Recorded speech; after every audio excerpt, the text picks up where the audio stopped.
January 7th, 2025, the catastrophe of Los Angeles, California.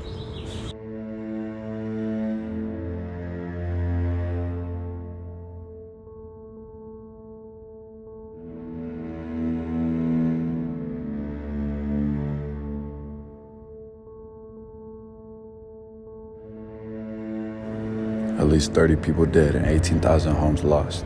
Broadcasted all over the news. Fires are getting out of control.